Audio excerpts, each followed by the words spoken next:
नमस्कार साथियों। आज अपन बात करने वाले अपने जो डेयरी बर्तन हैं, इन डेयरी बर्तनों की सफाई के बारे में बात करने वाले हैं कि किस प्रकार से अपने डेयरी बर्तनों की सफाई करते हैं, कौन कौन से ऐसे रसायन हैं जो कि डेयरी बर्तनों की सफाई में काम लिए जाते हैं। तो उन सभी चीज़ों के बारे में अपन जो है आज कंप्लीट डिस्कशन करने वाले हैं और अपन जो सिलेबस पे दे रखा है उसके अनुसार जो है लाइन टू लाइन पढ़ने का पूरा प्रयास करेंगे। ठीक है, तो स्टार्ट करते हैं सेशन को। सबसे पहले बात करते हैं, एक शब्द आता है उसको बोलते हैं धावन पदार्थ। क्या बोलते हैं?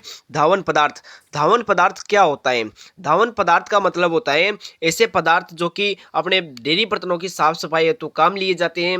उन सभी पदार्थों को अपन किस नाम से जानते हैं? सभी तो क्या है, जैसे मतलब जैसे अपने कोई रसायन ले रहे हैं, कोई पाउडर ले रहे हैं, कोई साबुन काम में ले रहे हैं, तो उनको बोलते हैं अपन धावन पदार्थ, यानी अपने जो डेयरी बर्तनों की साफ सफाई हेतु काम लिए जाते हैं। ठीक है, नेक्स्ट आगे बात करते हैं धावन पदार्थ जो होते हैं इनके क्या क्या गुण होने चाहिए, कि अपन इनका प्रयोग तो कर रहे हैं लेकिन इनके गुण क्या होने चाहिए, तो उसके बारे में बात कर लेते हैं। सबसे पहली बात कि ये जो है ना अच्छा आर्द्रक होना चाहिए।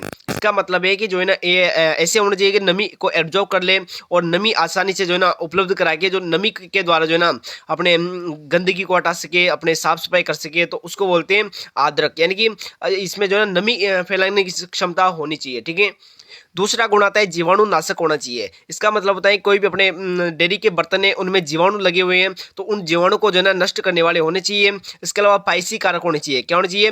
पाइसी कारक। इस शब्द को समझो आप, पाइसी कारक। पाइस की बात करते हैं, अपन जानते हैं कि जो वसा होती है, वसा अपने दूध में पाइस के रूप में पाई जाती है और जो दूध के जितने भी बर्तन हैं उनमें वसा जो है ना जम जाएगी, तो वसा जम जाएगी ना, तो उस पाइस वसा को बोलते हैं पायस। और वसा को हटाने की जो क्रिया होती है या वसा को हटाने वाले जो पदार्थ होते हैं उनको बोलते हैं पाइसी कारक। यानी जो है ना अपने जो धावन पदार्थ होता है ना वो क्या होना चाहिए? एक तो आर्द्रक होना चाहिए, एक अपने जो है ना जीवाणु को नष्ट करना चाहिए, एक अपने वसा को भी क्या करना चाहिए? पाइस पाइस को हटाना चाहिए, यानी पाइसी कारक होना चाहिए। ठीक है, फिर बात करते हैं कि रोगाणु को नष्ट करने की क्षमता होनी चाहिए। इसके अलावा सस्ता मिलना चाहिए और देखो किधर की, हाँ, और क्या होना चाहिए? सस्ता मिलना चाहिए। इसके अलावा आसानी से जो है ना उपलब्ध होना चाहिए। इस प्रकार का अपना धावन पदार्थ होना चाहिए और बर्तनों पर जो है ना इनसे कोई भी हानिकारक प्रभाव नहीं पड़े, क्योंकि यदि मान लो इनसे अगर इनके उपयोग से अपने बर्तनों पर कोई हानिकारक प्रभाव पड़ता है तो न जाने कौन सी विकृति उत्पन्न हो जाए। तो इसलिए अपन को ये बात याद रखनी है कि जो है ना मेन कैरेक्टर याद रखना है कि इनसे जो है ना बर्तनों पर कोई हानिकारक प्रभाव नहीं होने चाहिए। किनसे? धावन पदार्थों से। ठीक है, तो ये धावन पदार्थों की जो है ना गुण होने चाहिए कि अच्छा आर्द्रक होना चाहिए, जीवाणुनाशक और पाइसी कारक होना चाहिए, रोगाणु नष्ट करने की क्षमता होनी चाहिए, सस्ता और आसानी से उपलब्ध होना चाहिए और बर्तनों पर कोई भी हानिकारक प्रभाव नहीं डाले। ठीक है, आगे बात करते हैं कि जो अपन बर्तन धोते हैं तो बर्तन धोने के लिए सोडे की मात्रा कहाँ में लेते हैं? किसको कहाँ में लेते हैं? सोडे को। तो अपन सोडे की मात्रा कितनी काम में लेते हैं, ये अपने एग्जाम में पूछा जाता है। अपने फैक्ट याद रखना है कि यदि अपन हाथ के द्वारा सफाई करते हैं तो अपन सोडे की मात्रा कितनी काम में लेते हैं, और यदि अपन मशीन के द्वारा जो है सफाई करते हैं तो सोडे की मात्रा कितनी काम में लेते हैं। यदि अपन हाथ के द्वारा सफाई करते हैं तो सोडे की मात्रा लेते हैं 0.25 से 0.45%। कितनी मात्रा? 0.25 से 0.45%। जबकि यदि अपन मशीन के द्वारा जो है सफाई करते हैं तो सोडे की मात्रा काम में लेते हैं 0.5 से 1.8%। कितनी? 0.5 से 1.8%। ठीक है, आगे बात करते हैं कि धावन पदार्थ जो अपन पढ़ते हैं इनका क्या क्या वर्गीकरण होता है, ये कितने प्रकार के होते हैं। तो आपको एक बात फिट याद रखनी है कि जो धावन पदार्थ होते हैं ये 4 प्रकार के होते हैं। कितने प्रकार के? 4 प्रकार के। कौन कौन से? एक तो होते हैं अम्लीय शोधक या अम्लीय धावक, इनको बोल लो, धावक भी बोल सकते हैं। तो अम्लीय धावक या अम्लीय शोधक।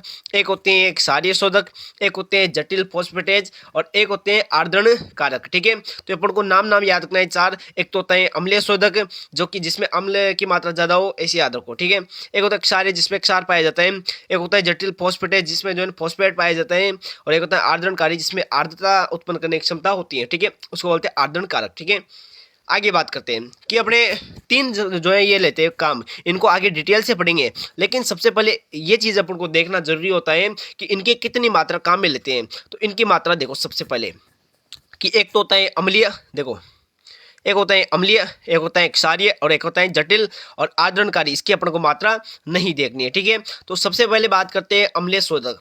अम्लीय शोधक की बात करते हैं तो इसका गोल लेते हैं 1%, और क्षारीय और जो जटिल फॉस्फेटेज हैं इनकी मात्रा लेते हैं 1 से 2% गोल। यानी अपने जो अम्लीय शोधक हैं इसका तो लेते हैं 1% गोल, जबकि क्षारीय और जो जटिल फॉस्फेटेज हैं इनका गोल लेते हैं 1 से 2%। ठीक है, फिर बात करते हैं पीएच कि पीएच कितनी काम में लेते हैं। तो याद रखना है अम्लीय शोधक की पीएच काम में लेते हैं 6.5 से 6.8, क्षारीय शोधक की काम में लेते हैं 9.8 से 12.2 और जटिल फॉस्फेटेज की पीएच होती है 7.5। यानी आप नॉर्मल अंदाजा भी लगाओगे तो भी आराम से क्वेश्चन हो सकता है, क्योंकि अपन जाते हैं अम्लीय, यानी इसकी पीएच क्या रहेगी, 7 से कम रहेगी, यानी अम्लीय शोधक की पीएच होती है 6.5 से 6.8। क्षारीय शोधक की जो है ना क्षारीय होगी पीएच यानी 7 से ज़्यादा होगी, यानी 9.8 से 12.2 होती है।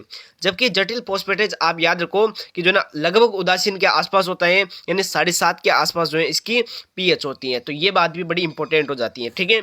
इनके गोल की याद रखना है, अम्लीय में 1% गोल काम में लेते हैं, क्षारीय और जटिल फॉस्फेटेज में अपन 1 से 2% काम में लेते हैं, ठीक है। आगे बात करते हैं कि सबसे पहले बात करते हैं, देखो अपन देखें अम्लीय शोधक, क्षारीय, जटिल फॉस्फेटेज और आर्द्रनकारी। सबसे पहले बात करते हैं अम्लीय शोधक। अम्लीय शोधक की बात करते हैं तो जो है ना इसको बोलते हैं एसिड क्लीनर्स, यानी जो है ना दूध के बर्तनों पर जो दुग्ध धातु बन जाती है ना, जैसे अपन मान लो दूध के बर्तन को बहुत दिनों तो उसमें दूध रहता है, या फिर मान लो 2-4 दिन दूध रहता है, और जब उसको खाली करते हैं तो उस पर जो है ना दूध की परत जम जाती है, उस परत को बोलते हैं मिल्क स्टोन। क्या बोलते हैं, मिल्क स्टोन। इस मिल्क स्टोन को जो है ना बनने से कौन रोकता है, तो याद रखना है अम्लीय दावन, या इनको नष्ट करते हैं, यानी अम्लीय जो मिल्क स्टोन होती है उसको नष्ट करते हैं कौन, अम्लीय दावन, ठीक है। फिर बात करते हैं इसमें एग्जाम्पल कौन कौन से अम्लीय दावक के, तो एक तो आता है टार्ट्रिक अम्ल। कौन सा आता है, टार्ट्रिक अम्ल। जितने भी अम्ल वो सब किस में आएंगे, अम्लीय दावन में। जैसे एक तो आता है टार्ट्रिक अम्ल जो कि मुख्यतः प्रयोग किया जाता है, ठीक है। एक आता है सिट्रिक अम्ल आता है, एक ग्लूकोनिक अम्ल, और एक आता है फॉस्फोरिक अम्ल। तो ये सारे जितने भी अम्ल ये सब किस में काम में आते हैं, अम्लीय दावक में, ठीक है। आगे बात करते हैं नेक्स्ट क्षारीय दावक या क्षारीय शोधक, इनको बोलते हैं एल्केलाइन क्लीनर्स, ठीक है। और इनके किस प्रकार से मात्रा काम में लेते हैं, तो ये 4 प्रकार के होते हैं। एग्जाम्पल बड़े इंपॉर्टेंट इनमें, ठीक है। तो एग्जाम्पल की बात कर लेते हैं, 4 होते हैं। कितने होते हैं, 4। एक तो होता है दाग सोडा, क्या होता है, दाहक सोडा। एक होता है सोडा राख, एक होता है सोडियम बाइकार्बोनेट, और एक होता है ट्राई सोडियम फॉस्फेट, ठीक है। दाहक सोडा का सूत्र होता है NaOH, यानी NaOH को अपन किस नाम से जानते हैं, दाहक सोडा। एक होता है सोडा राख यानी Na2CO3, एक होता है सोडियम बाइकार्बोनेट NaHCO3, और एक होता है ट्राई सोडियम फॉस्फेट यानी Na3PO4। क्या होता है, Na3PO4। तो अपन एक बार देखते हैं, तो सबसे पहला तो कौन सा आता है, सबसे पहला आता है दाहक सोडा, देखो दाहक सोडा। दूसरा आता है अपने पास कौन सा, सोडा राख। सूत्र याद नहीं भी रहे तो भी कोई बात नहीं है, लेकिन नाम तो कम से कम याद रखना है सही, ठीक है। तीसरा होता है अपने पास कौन सा, सोडियम बाइकार्बोनेट, ठीक है। पहला होता है दाहक सोडा, दूसरा होता है सोडा राख, तीसरा होता है सोडियम बाइकार्बोनेट, ठीक है। और चौथा होता है ट्राई सोडियम फॉस्फेट। क्या होता है, ट्राई सोडियम फॉस्फेट। अब देखो बड़ी काम की चीज आपको याद रखनी है कि जो है ना अपने जो दाहक सोडा होता है ना, इस दाहक सोडा को प्रयोग करते हैं अपन जो है ना कांच के बर्तनों को धोने के लिए। यानी क्वेश्चन आ जाएगी कांच के बर्तनों को धोने के लिए कौन सा जो है ना अपने क्षारीय शोधक काम में लेते हैं, तो दाहक सोडा, ठीक है। और जो दुग्ध बोतल होती है, दूध की बोतलें होती हैं, उनको धोने के लिए भी किसका प्रयोग करते हैं, तो याद रखना है अपने जो है ना दाहक सोडा का प्रयोग करते हैं। यानी जो दाहक सोडा है इसका प्रयोग कांच के बर्तनों को और दुग्ध बोतलों को धोने के लिए प्रयोग करते हैं। और दूसरा आता है सोडा राख। इस सोडा राख का प्रयोग करते हैं कलई किए गए बर्तनों को धोने में। इसका मतलब है कोई गंदे बर्तन हो गए तो ज्यादा ही गंदे हो गए तो उन कलई किए गए बर्तनों को धोने में अपन किसका प्रयोग करते हैं, आप तो शब्द याद रखो कलई। तो कलई किए गए जो बर्तन है उनको धोने के लिए सोडा राख का प्रयोग करते हैं। क्वेश्चन आ जाए कि कांच के बर्तनों को धोने के लिए किसका प्रयोग करते हैं, क्वेश्चन आ जाए कांच के बर्तनों को धोने के लिए अपन प्रयोग करते हैं दाहक सोडा का, और दुग्ध बोतलों को धोने के लिए भी दाहक सोडा प्रयोग करते हैं। लेकिन कलई किए गए बर्तनों को धोने में किसका प्रयोग करते हैं, सोडा राख का। और यदि आपसे पूछ रहे कि कांच प्लस कलई यानी दोनों प्रकार के बर्तन, यदि आपके पास कांच के बर्तन है और वो जो है ना कलई किए गए बर्तन भी है, तो उन दोनों को एक ही रसायन से किससे धो सकते हैं, तो सोडियम बाइकार्बोनेट से, ठीक है। और एक होता है ट्राई सोडियम फॉस्फेट, इससे सभी प्रकार के कोई से भी बर्तन हो उसको धो सकते हैं। तो ये अपन को विशेष याद रखना है, ठीक है, कि सभी प्रकार के बर्तनों को धोने के लिए कौन सा रसायन प्रयोग करते हैं, ट्राई सोडियम फॉस्फेट। कांच के बर्तनों को धोने के लिए अपन प्रयोग करते हैं कौन सा, तो दाहक सोडा। कलई किए गए बर्तनों के लिए अपन सोडा राख, और कांच प्लस कलई किए गए बर्तनों के लिए सोडियम बाइकार्बोनेट, और सभी प्रकार के बर्तनों के लिए ट्राई सोडियम फॉस्फेट काम में लेते हैं। आगे बात करते हैं नेक्स्ट कि एक आता है जटिल फॉस्फेट।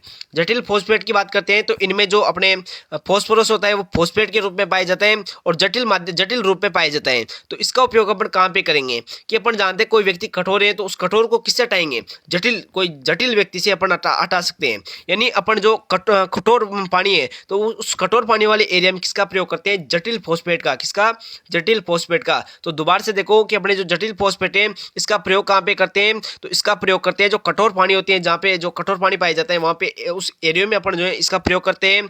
इसके अलावा पानी की जो कठोरता होती है उसको दूर करने के लिए अपन फॉस्फेट की कितनी मात्रा काम में लेते हैं, तो ये याद रखना है, वेरी इंपॉर्टेंट। 10%, कितनी है, 10% मात्रा अपन जो है किसकी काम में लेते हैं, फॉस्फेट की। क्यों लेते हैं, ताकि अपन जो है पानी की कठोरता को दूर कर सके। ठीक है, जटिल फॉस्फेट में एग्जाम्पल याद रखो, एक तो आता है सोडियम हेक्सामेटा फॉस्फेट, क्या नाम है, सोडियम हेक्सामेटा फॉस्फेट। और एक आता है सोडियम ट्राइपोली फॉस्फेट, क्या है, सोडियम ट्राइपोली फॉस्फेट। ठीक है, तो नाम याद रखना है।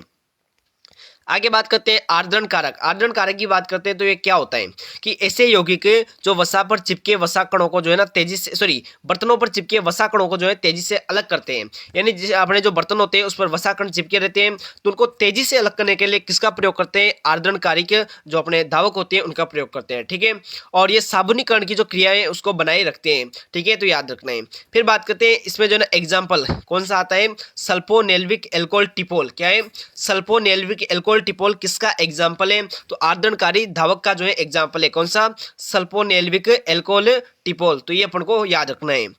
अब यदि अपन से पूछ ले कि अपन जो है ना बर्तनों की साफ सफाई करना चाहते हैं तो उसके लिए सबसे अच्छा जो डेयरी डिटर्जेंट मिश्रण है, यानी किस किस को मिलाए ताकि अपने जो है ना सबसे अच्छा डेयरी डिटर्जेंट बन जाए, तो उसके लिए अपन जो है 3 पदार्थ काम ले सकते हैं। कौन कौन सा, एक तो लेते हैं ट्राई सोडियम फॉस्फेट, एक लेते हैं सोडियम बाइकार्बोनेट और एक लेते हैं सोडियम सिलिकेट। याद रखना है, ट्राई सोडियम फॉस्फेट और जो अपने सोडियम बाइकार्बोनेट है इसका लेते हैं 40 भाग। कितना लेते हैं, 40 भाग। काम में लेते हैं 40 भाग। जबकि अपने सोडियम सिलिकेट का भाग लेते हैं 20 भाग, यानी 100% है। कितना है, 100% है। इस 100% में से अपने 40% तो लेंगे अपने कौन सा, सोडियम बाइकार्बोनेट, और 40% लेंगे ट्राई सोडियम फॉस्फेट। जबकि 20% कौन सा लेंगे, तो सोडियम सिलिकेट काम में लेंगे। कौन सा लेंगे, सोडियम सिलिकेट काम में लेंगे। तो ये बात आपको विशेष रूप से याद रखनी है। तो ये जितने भी काम की बातें थी अपने इतना ही क्वेश्चन पूछा जाता है जो कि अपन ने कंप्लीट कर लिया। जितने भी अपने डेयरी बर्तनों की सफाई से संबंधित जितने भी क्वेश्चन पूछे जाते हैं वो लगभग उम्मीद करता हूँ कि इस सेशन से आपके जो है क्लियर हो गए होंगे, और उम्मीद करता हूँ कि आपको ये सेशन अच्छा लगा होगा। आपको जो है ना जो भी ये बातें समझ आई होंगी, और फिर भी यदि मान लो कोई कमी है तो आप जो है कमेंट बॉक्स में कमेंट कीजिए, मैं फिर से उसमें और सुधार करके जो है अच्छे से अच्छा सेशन लाने का प्रयास करूँगा। ठीक है, तब तक के लिए मिलते हैं और किसी नेक्स्ट सेशन में, तब तक के लिए धन्यवाद। ठीक है, ओके।